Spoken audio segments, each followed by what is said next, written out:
Deus não é o culpado, assumindo a responsabilidade. Hebreus 12, versículo 1 diz assim: portanto nós também, pois que estamos rodeados de uma tão grande nuvem de testemunhas, deixamos todo o embaraço e o pecado que tão perto nos rodeia, e corramos para a paciência a carreira que nos está proposta, olhando para Jesus, o autor e consumador da fé, o qual pelo gozo que lhe estava proposto suportou a cruz, desprezando a afronta, e assentou-se à destra do trono de Deus. Preste atenção, amado. Quando nós falamos que Deus não é o culpado, nós estamos dizendo exatamente o quê? O que muitas vezes nós transferimos diretamente ou indiretamente aquilo que nós estamos passando ou vivemos a Deus. E às vezes queremos dizer que, de certa forma, porque o Senhor não nos abençoou, então nós o culpamos. Eu estou fraco porque, as coisas não aconteceram como deveria acontecer. E mesmo inconscientemente, há muitas pessoas que culpam a Deus por tudo de ruim ou que não foi bom na sua vida. E aí começa a maratona da alma. Irmãos, preste atenção, a vida cristã não é uma corrida de 100 metros rasos, é uma maratona enorme. E que todos os dias nós estamos correndo, todos os dias nós estamos, aplicando algo novo, todo dia matando um leão para poder sobreviver.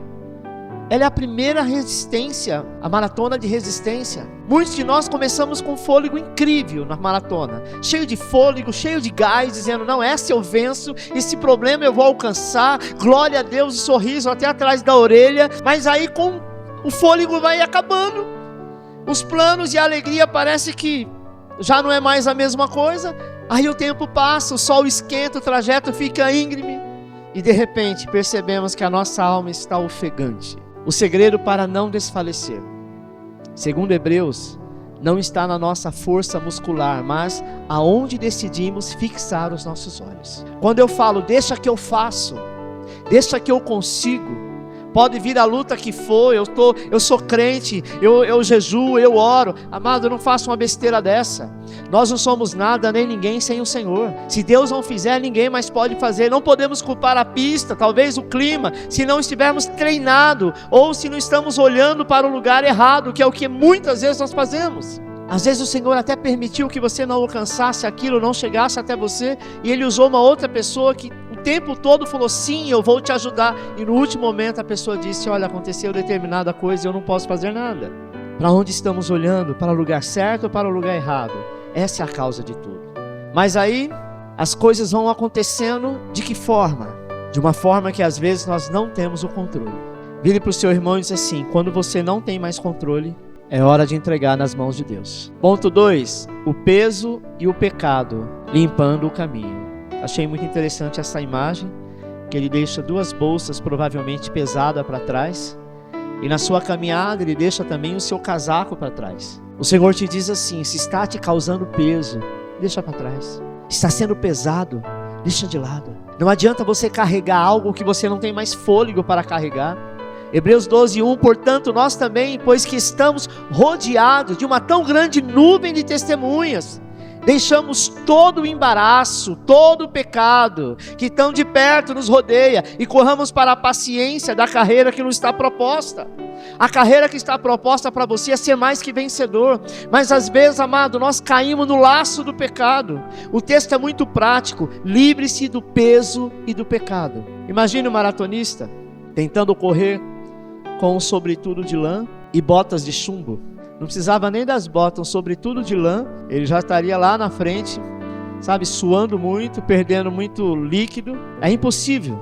Mas na nossa vida, amado, existem pesos que nem sempre são pecados, mas são distrações, preocupações excessivas, problemas exagerados ou amizade que só nos atrasam. Uma coisa que nós devemos prestar atenção e que o Senhor nos ensina, aquilo que te atrasa, pessoas que te atrasam, infelizmente até da família, quando nos atrasa ou nos traz para baixo, esse é o tempo de deixar de lado. Deixe de lado por um tempo, retome o fôlego da tua vida. Corra aos pés do Senhor, porque ninguém consegue ajudar alguém que também está caído. Se eu não estou bem, se eu não estou de pé, eu não consigo ajudar aquele que está prostrado. Se eu não sei nadar, não adianta eu entrar na água para tentar, tirar uma pessoa que está morrendo afogado. Mesmo um nadador, um bom nadador, se ele não tiver experiência de tirar um afogado da água, o desespero do afogado é tão grande que ele te mata também, não é porque ele quer, é o desespero. Mas o autor também fala do pecado que se enrola nas pernas, é aquele pecado de estimação, como um cadastro desamarrado. Infelizmente, hoje em dia, as pessoas acostumaram com o pecado de uma maneira que acham normal, tudo é normal, tudo não tem nada a ver. E esse pecado às vezes te faz cair no momento em que você tenta acelerar. Se você está com o tênis desamarrado e ninguém às vezes te fala, olha, seu tênis está desamarrado, em algum momento você pode cair, você só vai perceber que ele estava desamarrado quando você trupica e cai.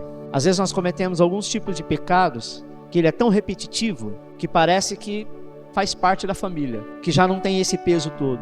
Mas uma vida pecaminosa trava a sua história. E eu quero te chamar a atenção nisso. Desde a ceia que o Senhor tem dado alguns sermãos, tanto para mim quanto para os pastores, eles tiveram a inspiração, não foi como uma campanha que a gente já tem a programação de mensagem, mas foi o Espírito Santo que moveu, que movimentou, e todos nós falamos até aqui, esse mês inteiro, a respeito de pecado, abandonar o pecado, que nós não devemos estar prostrado, ficar olhando para trás, pelo contrário, tem que olhar para frente, porque uma vida pecaminosa trava a sua história. Às vezes nós imaginávamos assim, poxa, se eu pecasse, o Senhor já revelaria, talvez faria alguma coisa para que eu paralisasse. Deus não faz isso. Deus ele vai tocando no seu coração, mas muitas vezes nós mesmos dizendo, não tem nada a ver. Não dá para querer um céu carregando o lixo do mundo nas costas. Ponto 3, a carreira proposta. O perigo da falta de compromisso. Olha que interessante essa imagem. Parece alguma coisa familiar? Quem está aqui em cima é que vê. É no louvor, é na oração. Antigamente eu falava. Quem lembra do pastor que era crítico? Falava, mas não adianta. Um dia o Senhor falou, não adianta. A pessoa vai parar porque você está falando. Mas se ela não tirar do seu coração, nada vai adiantar. Sabe, irmão? Gálatas 6,7 diz assim, este povo honra-me com seus lábios, mas o seu coração está longe de mim. Mateus 15,8, não vos enganeis, de Deus não se zomba, pois tudo que o homem semear, isso também ceifará. A Bíblia diz, amado, que para corrermos a carreira que nos foi proposta, como o texto que nós lemos, o trajeto é desenhado por Deus, não pelos nossos caprichos. O Dani falou uma coisa muito interessante, que é verdade. Nós não temos que estar obrigando ninguém a fazer nada, nem orar, nem jejuar, nem vir ao culto, nem vir tomar santa ceia, nem dizimar, nem fazer nada, nem ofertar. Porque se não for de coração, o Senhor não recebe. Um texto que muita gente não prega, que é verdade. Se você está em desavença com teu irmão, deixa a sua oferta no altar, vai se redimir com ele, para depois você voltar e ofertar. Aí o Senhor aceita o seu dízimo e a sua oferta. Quantas vezes nós fazemos as coisas no automático? Quantas vezes, amado, nós falamos, não, é assim mesmo, todo mundo entende, ok. Mas Deus não é todo mundo, Deus é único e Ele é perfeito. É claro que a dimensão do amor do Senhor supera tudo aquilo que nós podemos imaginar. Tem coisas que você fala, não é possível que Deus vai perdoar essa pessoa pelo que ela fez. Perdoa, amado. Deus é bom o tempo todo. E eu quero te dizer que você é perdoado pelo Senhor, sim, mas o que o Senhor quer da tua vida é compromisso. Compromisso com a tua família, compromisso com o seu trabalho, compromisso com a obra de Deus, compromisso com a sua vida e com a vida de outros. Não adianta você ser um crente exemplar que não falta um culto, que ora, que jejua, que lê a Bíblia, que estuda, que tudo isso, mas não tem outros compromissos. Deus não é insano. O que o Senhor quer é que nós tenhamos compromisso com tudo aquilo que é nossa responsabilidade, mas aquilo que não é sua responsabilidade, não se comprometa, porque você já tem muita coisa para fazer. O problema é que algumas pessoas querem se meter em assuntos que não é dele, não cuida das coisas dele, mas quer cuidar da vida dos outros. E esse pecado é terrível. Se você não pode aconselhar, então cala-te, porque senão você vai estar pecando. Mas o que vemos hoje nas igrejas? Uma geração de crente com o corpo presente e a mente bem longe. Estão sentados no banco, na cadeira, mas o seu coração está no celular, nos negócios, ou no que vão fazer depois do culto, e acaba existindo uma preguiça espiritual instalada. Vamos orar? Ah, de novo. Já não oramos? Coisa de criança, né? Criança é assim. Quando está aprendendo a caminhar nos caminhos do Senhor, você fala, vamos orar. Mas já oramos. Quando? A semana passada. E tem crente dessa forma, mas na hora de pedir, eles são fervorosos. A Bíblia diz, aquilo que você semear, é o que você vai colher. Se eu não semeio nada, eu não vou colher nada. Muitos, amados, buscam apenas a bênção, buscam um milagre rápido. Hoje nós estamos na era da internet, das IA, e tudo é muito rápido, tudo é muito instantâneo. Então você orou agora 2 minutos e você fala, nossa, mas já faz 5 minutos esperando que Deus vai fazer alguma coisa, mas Ele não fez.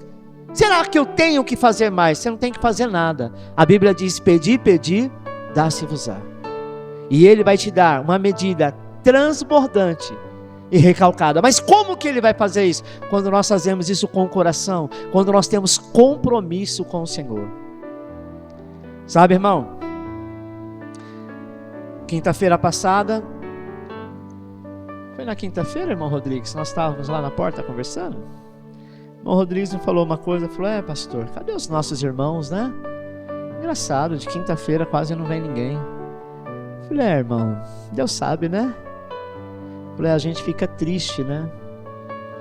Falei, irmão, se esse povo não é seu, não é teu parente, não é nada seu, nem meu, nem nosso, a gente se entristece. E o Senhor? Quantas pessoas realmente têm condição de vir, de participar, mas não querem? Por quê? Porque os seus compromissos se tornam maiores e mais importantes do que fazer a vontade de Deus. Eu sei que tem aqueles que realmente não tem como, trabalha, chega tarde, se for chegar no culto é na hora do amém, então não adianta. Sabe, irmãos, outros moram muito longe, não estou criticando não, irmãos. Estou falando que a palavra aqui foi inspirada para falar. Nós precisamos ser vigilantes a isso. Não fazer igual. Quando Deus nos mostra isso acontecendo, não é para que a gente faça igual, é para que a gente não faça daquele jeito. Como os nossos pais, olha, você está vendo aquilo ali que deu errado, que o menino se machucou? Não faça, porque se você fizer, você também vai se machucar. Então a palavra de Deus é para nos confrontar. Irmão, Jesus está às portas. Eu nunca vivi em todo o meu ministério, não só eu, como muitos pastores que a gente tem conversado, uma igreja dos dias de hoje. Ela é muito diferente de igreja de 10 anos atrás. Sabe que as pessoas não faltavam em Santa Ceia. E quando faltava era por um motivo muito sério, mas logo ligava para o pastor, pastor, o senhor vem na minha casa ministrar Santa Ceia? Eu já liguei para algumas pessoas, meu irmão, eu vou na tua casa. Não, pastor, não precisa não, mês que vem eu tomo. Eu vou falar o quê? Não, você tem que tomar assim? Não. O que eu acho e o que eu acredito é, se você que é a pessoa responsável pela sua alma, enquanto vive, não está preocupado, eu também sou. Mas é nós que temos que saber. O médico, quando ele passa um remédio para você, ele não fica ligando para a tua casa, olha, agora é 8 horas da manhã, você tomou o remédio que eu te falei? Fica ou não? Você pode ter o melhor convênio. Você pode ser a pessoa mais importante. Ele já deu a palavra dele delegada. A palavra de Deus é a mesma coisa. O Senhor diz, buscar-me-eis e me achareis, quando me buscar de todo o vosso coração. Ele disse que é de qualquer jeito, mas é de todo o vosso coração. Então existe um princípio, amado, e nós precisamos fazer isso. Eu sei que as coisas, sabe, principalmente para quem trabalha com celular como eu, né? Eu trabalho com WhatsApp, eu vendo por WhatsApp, eu fecho o negócio pelo WhatsApp, mas enquanto eu estou na igreja, ele pode ficar aqui o cliente morrendo de chamar, eu não vou atender. Esse horário é do Senhor. Como também quando eu estou trabalhando, eu não fico atendendo o cliente, porque 24 horas meu telefone fica disparando. Tem gente que é só para fazer pergunta. Não vou parar o meu trabalho para atender. Quem realmente tem algo para falar, me liga. E aí eu vou ver qual o problema. Dependendo da pessoa, eu vou atender, porque nunca me liga. Quando essa pessoa me liga, algum problema tem. Sabe, irmãos, nós temos que fazer com excelência todas as coisas. Não só a obra de Deus, mas como as obras deste mundo.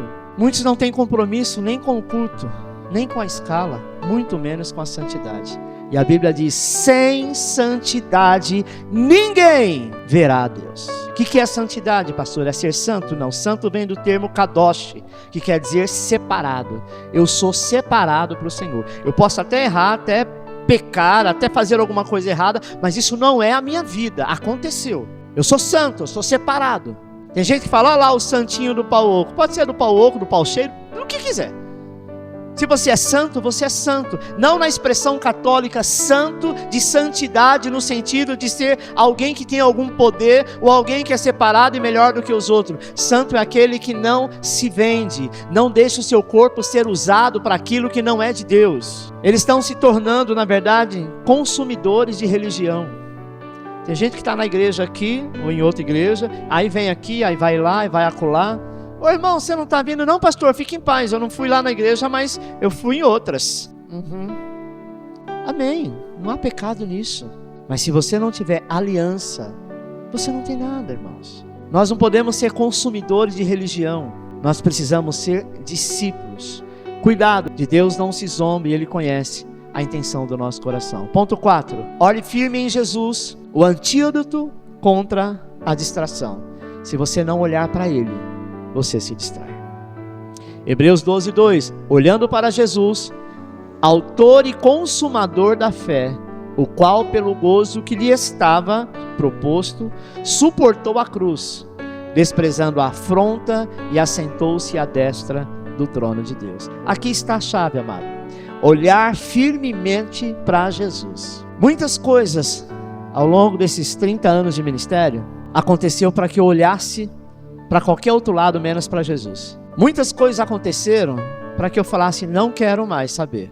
Eu vou continuar sendo crente, vou para uma outra igreja, mas eu vou fechar a igreja local, não quero mais essa responsabilidade. E não só comigo, como muitos pastores que eu conheço já passaram por isso. No grego original, amado, isso significa tirar os olhos de todas as outras coisas e olhar para uma coisa só.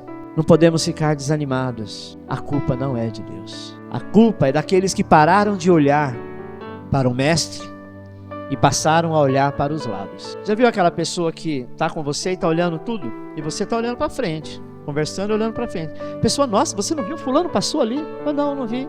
Aí você continua vendo. Nossa, você não viu aquela mulher que estava daquele jeito? Não, eu não vi. Eu estou olhando para frente. Tem gente que fica procurando o que olhar para o lado, ou para rir, ou para comentar, ou para criticar, ou para ver se acha alguma coisa. O nosso olhar tem que ser para frente.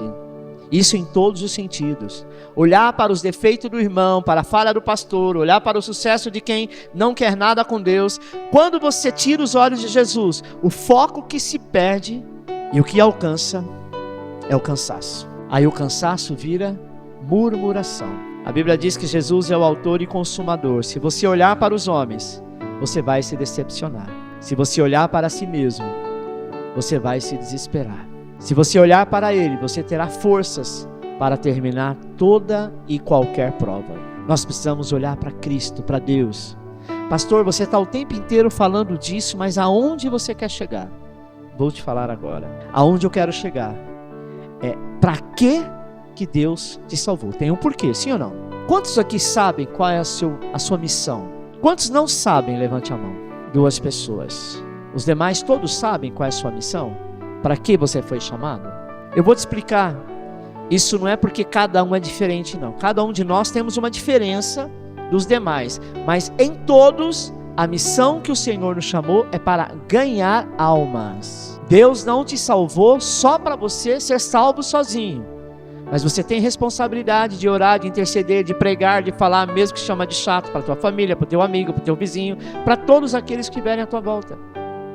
Pastor, mas eu sou muito tímido, eu não sei falar. Irmãos, eu quando comecei a pregar, eu tinha praticamente acabado de me converter. Ganhei uma Bíblia, eu não sabia nem abrir. Se alguém falasse assim, abre lá em Mateus, eu ficava olhando, eu não sabia. Eu ia no índice para saber que página que era, porque eu não tinha conhecimento.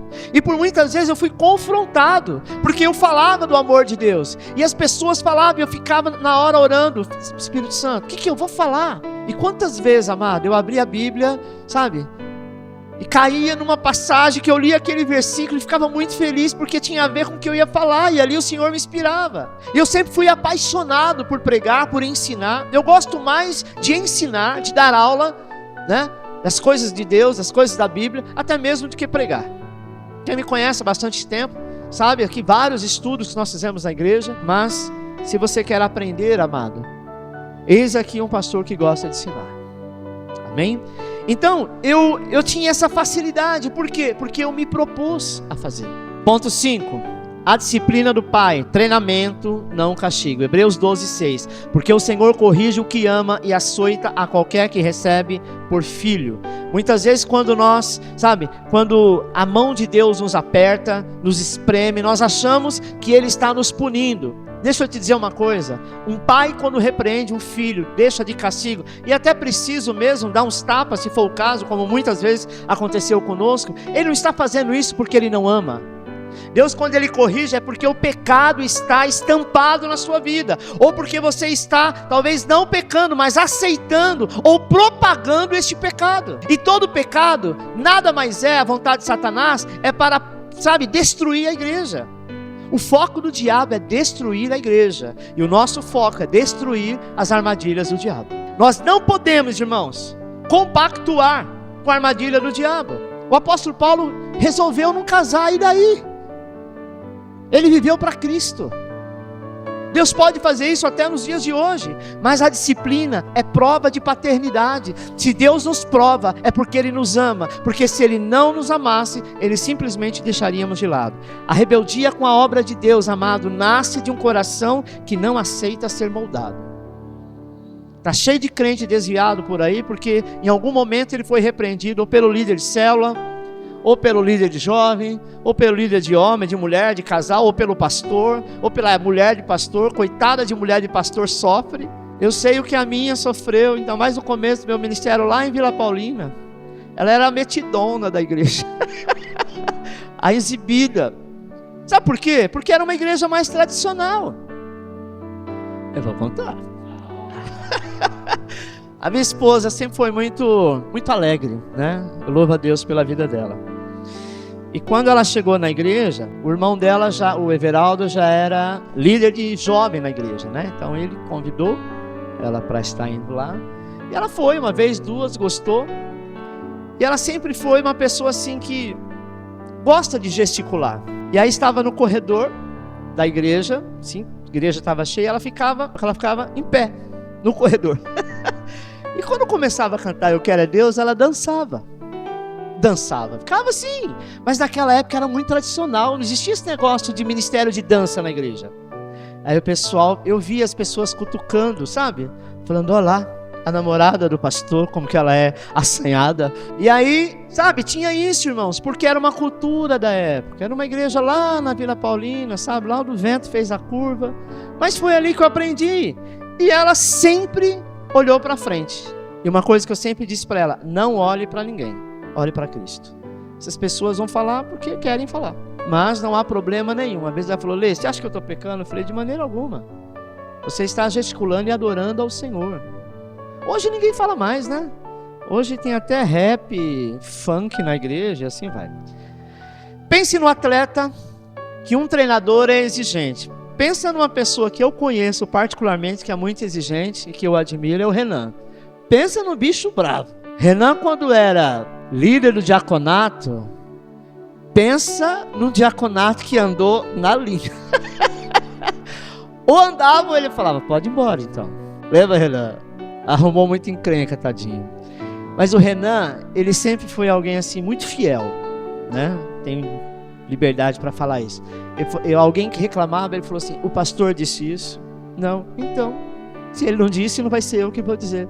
O pastor mandou assim, é assim que eu vou fazer. E ele, uma vez eu falei: Renan, vem aqui, meu querido, não precisa ser tão assim à risca, né? Deixa uma vírgula. Não, pastor, que negócio é esse? Ou é, ou não é. Eu tinha que ficar calado, porque ele estava certo. Até o dia, amado, que ele falou assim: pastor, eu não quero mais ser o diretor de diaconato. Os irmãos de diaconato falaram: ufa.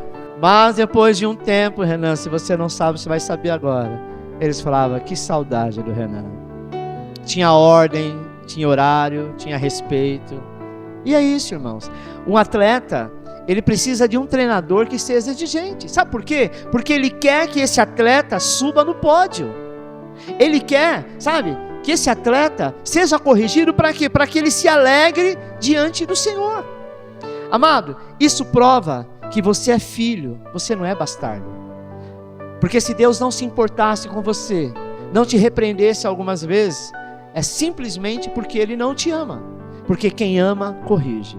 Quem ama, cuida. A disciplina dói na hora, mas produz um fruto pacífico de justiça. Sabe? Aceite o treinamento de Deus, pois é isso que garante que você não será mais desqualificado lá na frente. Sexto, o tempo, a prisão das frustrações e do passado. Irmãos, nós precisamos entender que o tempo é um recurso precioso que não volta. O que você está ouvindo aqui hoje, pode ser que algum de nós amanhã não estamos aqui. O pastor não está aqui. Então é alguma coisa, sabe, que não volta. Ele é o único bem que uma vez gasto, não pode ser recuperado.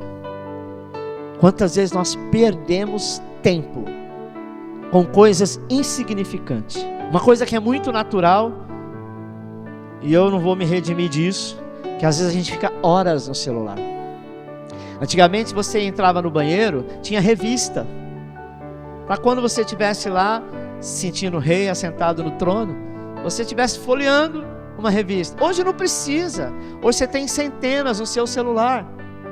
Quem aqui nunca levou o celular para o banheiro nessa hora que atire a primeira pedra? Porque é o momento que você está sozinho, aí você vai lá, pega e pronto, irmãos. Estou dizendo que isso é pecado, não.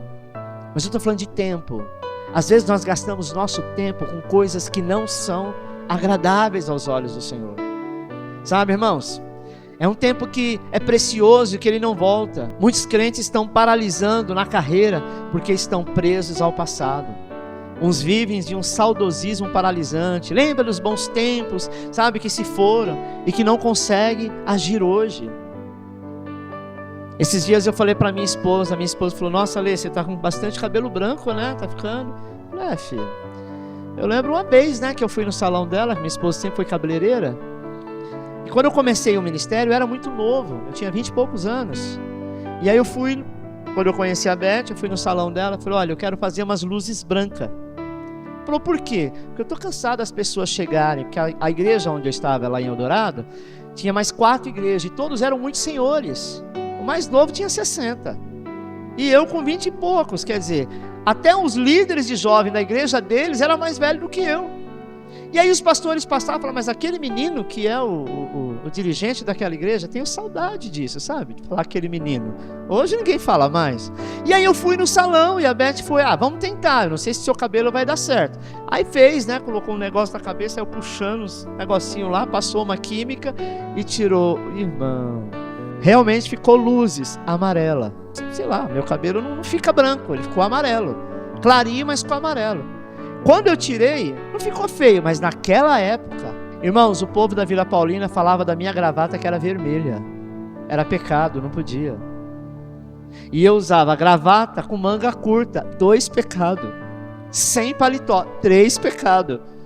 Entendeu? Então era muito criticado. Mas acontece o seguinte: quando eu vi aquilo, eu falei: não, vamos arrumar isso aqui, porque eu não posso chegar na igreja desse jeito. Vão continuar me chamando de menino. Aí alguns falaram assim: nossa, você pintou o cabelo? Falei: não, é impressão sua. Impressão sua. Sabe, irmãos, às vezes a gente fica esse saudosismo paralisante, dá alguma coisa no passado, quando você era mais novo. Sabe, são tempos que foram perdidos. Mas deixa eu te dizer uma coisa: quanto mais o tempo passa, mais próximo do Senhor você está. E como você está hoje, se você se encontrar com o Senhor hoje? Já se perguntou isso? Você sabia que todo dia, quando você nasce, ou quando você acorda, é o dia da tua morte? A Bíblia fala sobre isso. Mas por que não acontece? Porque Deus ainda tem algo na sua vida. Então não paralisa a obra de Deus na sua vida. Gaste o seu tempo com Ele. Gaste o seu tempo com a obra de Deus. Gaste o seu tempo com seus filhos, com seus amigos, com seus parentes. Viva o melhor dessa terra. Sabe, irmãos? Não fica lembrando do passado, dos tempos bons. Faça com que o hoje seja tão bom quanto aquela época. Outras pessoas estão algemadas à frustração mal resolvida. O que mais tem é isso: traumas e mágoas de anos atrás. O tempo passou, mas eles ficaram lá atrás. Isso bloqueia o seu avanço. Pastor, eu não consigo liberar perdão. Todo mundo tem algo no passado que você às vezes não quer esquecer. Eu tive que ir para a América para ser ministrado sobre perdão, porque eu saí do Brasil com uma mágoa muito grande de uma pessoa, muito chateado pelo que ele fez. Não comigo, mas com a igreja, de modo geral, muitos sabem de quem eu estou falando. E eu não conseguia pregar sobre perdão. porque eu não estava vivendo aquilo. E eu me recordo lá em Hartford, pastor Wellington estava pregando. Pastor Wellington pregava muito bem, mas aquele dia foi uma santa ceia, foi assim, algo grandioso. E eu senti o Senhor arrancando aquilo de mim. Porque como um pastor vai ficar chateado ou magoado, principalmente como ovelha. Mas como ser humano, você se machuca, sabe? Mas o tempo passou e todas essas coisas ficaram para trás. Sabe, amado? Largue isso para trás, porque isso bloqueia o seu avanço. O tempo não para esperar suas lamentações. Se você não resolver o seu passado com o perdão e a cura de Deus, você transformará o seu presente. E eu não queria isso para minha vida. Eu disse, Senhor, eu me recuso a isso. Um dos gatilhos, não foi por isso, mas um dos gatilhos que me levou para a América também foi isso. Eu preciso sair deste ambiente. Eu preciso ver outros ares, porque foi algo que me machucou muito. 7, o caminho para não enfraquecer. Hebreus 12:12. Portanto, levantai as mãos cansadas e os joelhos desconjuntados, e fazei veredas direita para os vossos pés, para que o que é manco não se desvie inteiramente, antes seja curado. Sabe, irmãos, desânimo espiritual se combate com posicionamento. Eu preciso me posicionar. Opa, eu estou desanimado para ir para a igreja. Espera aí, alguma coisa está acontecendo. O diabo está vencendo. Eu vou orar, eu vou jejuar, mas eu não tenho força, eu não tenho vontade. Faça sem vontade. Mas Deus não vai receber mentira do diabo falando na tua mente. Aquilo que você faz para Deus, Ele te conhece muito bem mais do que você. Ele sabe do teu esforço. Se você está esperando sentir vontade para orar ou para ir à igreja, amado, esqueça. Você vai esfriar de vez. Você não precisa sentir vontade. A vida cristã é feita de decisões, não de sentimentos. Eu não tenho que sentir para fazer nada. Eu tenho que sentir quando Deus está falando algo, eu senti e eu vou fazer. E eu então vou detectar, isso é bom, isso é de Deus, então eu faço. Mas se não é, eu também não faço. Mas se você está fraco, não se isole. É no isolamento que o inimigo ataca. Se o joelho, amado, não estão tremendo, como diz o texto, dobre-os em oração até que ele se fortaleça. Sabe, a cura para o desânimo não vem de tirar férias com Deus. Uma vez eu perguntei para o irmão, você não está vindo na igreja? Ele falou, irmão, eu tirei umas férias. É de Deus. Ele falou, não é de Deus. Eu falei, mas você não está indo na igreja, você não toma ceia, você tirou férias de Deus. Não, mas eu oro em casa, eu coloco lá no louvor. Aí o marido falou, mentira, está ouvindo funk agora. Ele está vendo? Tirou férias de Deus. Graças a Deus passou um tempo, essa pessoa voltou. Mas voltou com uma enfermidade que não tinha. Será que nós precisamos esperar isso acontecer? A cura para o desânimo não vem de tirar férias de Deus, mas de se mergulhar na presença dele. O esfriamento espiritual. Aqui há um aviso divino em Mateus 24:12 que diz assim: a Bíblia alerta que, por se multiplicar a iniquidade, o amor de muitos esfriará. Sabe, irmão, o esfriamento é um sinal de um coração que parou de se aniquilar para dar lugar à graça. O esfriamento não acontece de repente. Na verdade, ele é um processo que vem acontecendo, um processo silencioso de distração e de negligência. Ele começa quando a rotina, os ganhos deste mundo, passam a ocupar o lugar da devoção no altar do coração. Pastor, mas eu sempre ganhei salário mínimo, agora eu estou com emprego, e se eu dobrar o meu horário, eu trabalho no final de semana, é um dia só que eu vou na igreja no mês, está bom, pastor, mas eu preciso, me recompor. Irmãos, você vai cansar, se estressar, e todo esse dinheiro não vai te trazer nada, pelo contrário, vai roubar a presença de Deus na sua vida. Mas eu tenho certeza que foi Deus que abriu essa porta, para tirar da presença dele, não foi ele. Deus vai te trazer o melhor da terra, trabalhando pouco, ganhando muito, e na casa dele. Isso é Deus. Eu posso orar assim? Pode. Senhor, eu não estou contente com o que eu estou ganhando. O Senhor é dono do ouro e da prata. Eu quero trabalhar menos tempo, não é não trabalhar, tá? Tem que trabalhar. Eu quero trabalhar menos tempo para ter tempo de fazer a tua obra e ganhar o bastante para que eu possa suprir as minhas necessidades. Isso é uma oração digna. Isso não é uma oração, de igrejas que ficam ensinando só prosperidade. Não é isso. Isso é uma oração digna. Jesus, quando abençoou os discípulos, e ali foi o chamado, ele disse o que para Pedro? Lança para o lado direito do barco. E Pedro disse, pela tua palavra eu vou lançar. E ele lança. Ele pegou o que? Um tubarão? Ele pegou 2 pintados? ele pegou uma quantidade de peixe, então ele pegou tanto peixe que quase o barco veio a pique. Porque Deus, quando Ele faz com provisão. Por quê? Porque Deus tinha algo na vida de Pedro. Pedro era um pescador, passou daquela época, Pedro passou a ser um empresário da rede de pescadores. Sabe, amado, era como se fosse um consórcio ali, porque eles chamavam outros barcos para vir, ajudar a buscar. Isso gerou vendas.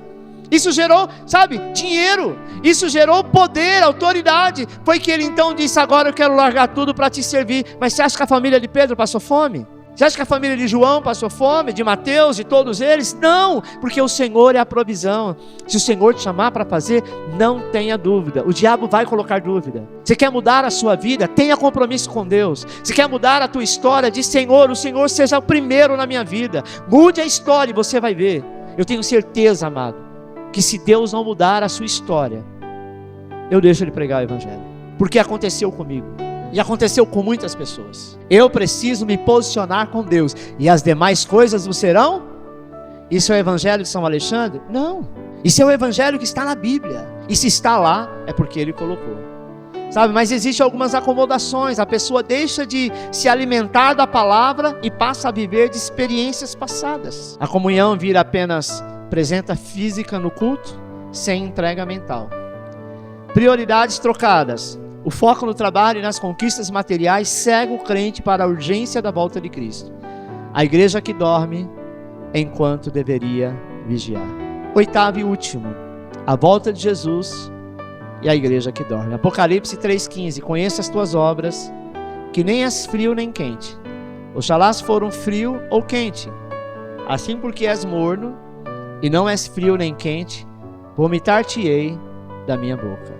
Como dizes: rico sou e estou enriquecido, e de nada tenho falta. E não sabes que és um coitado e miserável, e pobre, cego e nu? Sabe, irmãos, estamos chegando no fim dessa corrida. Jesus está às portas, o mundo está de cabeça para baixo, e o sinal de alerta já está ligado. Precisamos estar atento à volta do Senhor Jesus. Os sinais estão aí muito claros, muito claros. O que vemos hoje é uma igreja que parece estar dormindo, como a igreja de Laodiceia. Uma igreja entorpecida pelo conforto, preocupada demais com ganhos materiais, sabe? Preocupado com o ter e com o parecer. Pessoas que, sabe, vivem postando em redes sociais uma vida mentirosa que não vive. Outros até postam uma série de situações fazendo apologia ao crime para trazer todos esses jovens a fazer a mesma coisa e se tornarem o que eles são, enquanto a eternidade é deixada de lado. Muitos dizem: estou rico, não preciso de nada, mas aos olhos de Deus, a Bíblia diz que você está cego e nu. É tempo de ter vigilância. Uma igreja entorpecida pelo conforto, preocupada demais com os ganhos materiais, com o ter e o parecer, é uma igreja que está derrotada. Não podemos ser encontrados dormindo com os nossos privilégios, enquanto o noivo se aproxima. Deus não é o culpado. É hora de assumir as nossas responsabilidades. Amém, irmãos?